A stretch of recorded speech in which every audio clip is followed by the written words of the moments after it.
है कि ये हवा में और सतहों पर मौजूद कुछ खास तरह के बैक्टीरिया को भी मारती है। ये इसका एक बहुत जरूरी हिस्सा है, इन्फेक्शंस और ऐसी चीजों को दूर रखने का।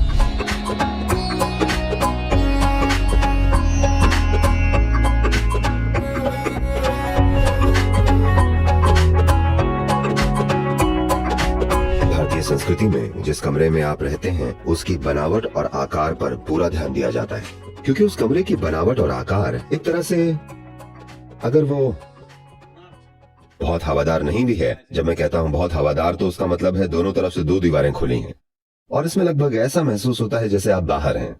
तब ये अलग बात है, ज्यादातर घर ऐसे नहीं बने हैं। तो अलग अलग तरह की बनावटें और आकार अलग अलग तरह की ऊर्जा संरचनाएं बनाती हैं। ये ऊर्जा संरचनाएं अगर ये बहुत तीव्र हो जाएं, तो ये आपकी मनोवैज्ञानिक और भावनात्मक स्थिति को तय कर सकती हैं,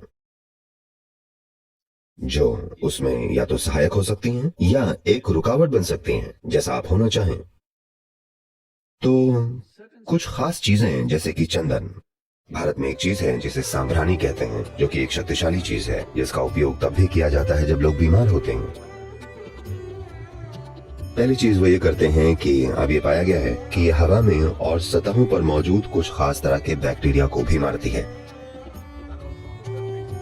तो खास तौर से जब घर में कोई आदमी बीमार हो, हर जगह सांभरानी जलाएं।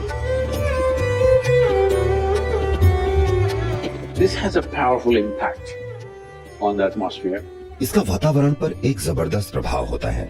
ये बस सुगंध की वजह से नहीं है, ये एक अलग तरह की चीज है जो हवा को शुद्ध करती है। ये वातावरण को ज्यादा जीवंत महसूस कराती है।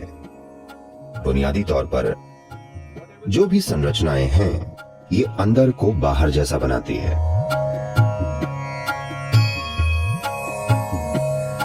घर में बस हल्की सी सांभरानी आपको अंदर होने के बावजूद भी बाहर जैसा महसूस करवाएगी, क्योंकि ये एक अनिर्मित जगह है।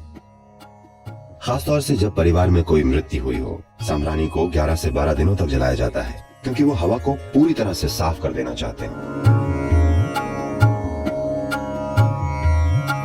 धूप जलाने का एक प्रभाव होता है, पर इसे जरूरत से ज्यादा मत कीजिए। आप समझ के साथ इसका उपयोग कर सकते हैं, पर इन दिनों धूप केमिकल चीजों से बनाई जा रही है। अच्छा होगा कि आप वो चीजें न जलाएं। ये बहुत बहुत जरूरी है। आपकी सड़कों पर, इंडस्ट्री में, कारखानों में, आप जहां काम कर रहे हैं, कहीं भी, हर जगह वैसे भी बहुत केमिकल्स हैं। कम से कम अपने घर के अंदर केमिकल से बनी धूप मत जलाइए, क्योंकि मुझे लगता है कि 70 से 80% जो धूप आज बाजार में उपलब्ध है केमिकल है। जलाने से पहले इसे चेक जरूर करें। ये बहुत बहुत जरूरी है, क्योंकि बंद जगहों पर अगर आप केमिकल जलाते हैं तो उसका नकारात्मक प्रभाव बहुत बहुत ज्यादा होता है। तो ये प्राकृतिक राल का तेल या दूसरे ऐसे पौधों से बने तेल और चीजों की बनी हुई होनी चाहिए। तो ये फर्क ला सकती है, हल्का सा फर्क। अगर आपको इस तरह का अंतर चाहिए तो ये निश्चित रूप से मददगार हैं।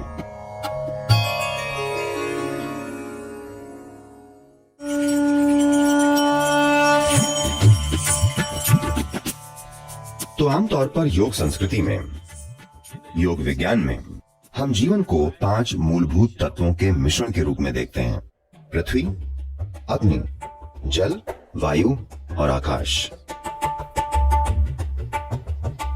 इनमें से अग्नि इस जीवन को बनाने में एक बहुत महत्वपूर्ण पहलू है।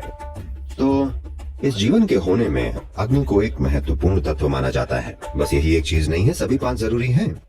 पर जब कुछ चीजों को दूर रखने की बात आती है तो अग्नि हमेशा बहुत महत्वपूर्ण है। तो ये एक उसका हिस्सा है कि अपने जीवन में हर दिन आपको तेल का एक दिया जलाकर उसकी उपस्थिति में कुछ समय तक रहना चाहिए, क्योंकि ये बहुत सारी चीजों को दूर करेगा, ये आपके सिस्टम में बहुत सी चीजों को शुद्ध करेगा। ये एक बहुत जरूरी हिस्सा है इन्फेक्शंस और ऐसी चीजों को दूर रखने का। अगर ये हवा से फैलने वाले हैं, खासकर अगर ये हवा से फैलने वाले हैं, तो आपके आसपास अग्नि का होना मदद करता है।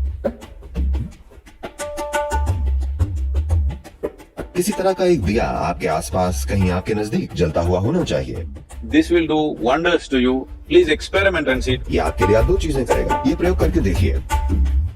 जब आप सोते हैं अगर आप अपने कमरे में एक सुरक्षित जगह ढूंढें और वहाँ एक छोटा सा दिया जला दें, आप देखेंगे कि ये आपके लिए बहुत फर्क लाएगा। बस उस अग्नि की उपस्थिति में रहना एक बहुत बड़ा अंतर लाता है।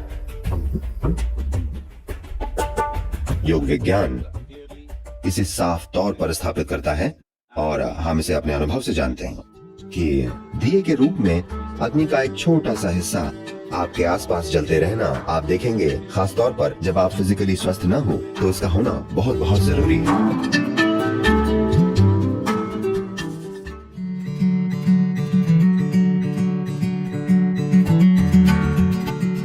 पुण्य का मतलब आपको पता है? जिसे पुण्य और पाप कहा जाता है, दुर्भाग्यवश इन चीजों को एक समय तक बड़ी गलत तरह से समझा गया है।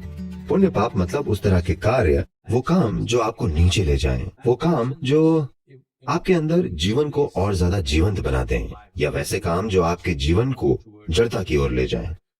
So the Punya Puja is to enliven in the house. The space in the house should become alive. तो पुण्य पूजा घर को सजीव बनाने के लिए है। घर के अंदर की जगह जीवंत होनी चाहिए। अगर आप अपने घर में ऐसे रह रहे हैं कि हर पल आप अपने भीतर प्रेम और उजाले से भरे हुए हैं, तब किसी पुण्य पूजा की जरूरत नहीं पड़ेगी। पर आज आपने ऐसे घर बनाए हैं जो इतने बड़े हैं, बस उनमें रहकर उन्हें जीवंत बनाना बहुत मुश्किल होगा। अगर आपका बस एक कमरे का घर होता और आप उसमें अपार प्रेम और आनंद के साथ रहते, तो आप उसे आसानी से बड़ा जीवंत बना सकते थे। पर आज आपके घर में 10-15 बंद कमरे हैं। किसी भी इंसान के लिए इसे जीवंत रखना बहुत कठिन है। अगर बीच बीच में आप इसे सजीव नहीं बनाते, तो धीरे धीरे घर के कुछ हिस्से ऐसे हो जाएंगे कि आपको वहां जाने पर ताबूत जैसा महसूस होगा।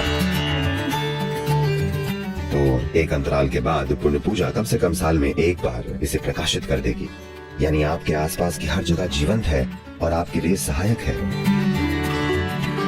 तो पुण्य पूजा एक तरह से आपके घर को प्रतिष्ठित करना है, पूरे घर को, उसके हर हिस्से को, ताकि There is some sense of aliveness and energy. उसमें जीवंतता और ऊर्जा हो।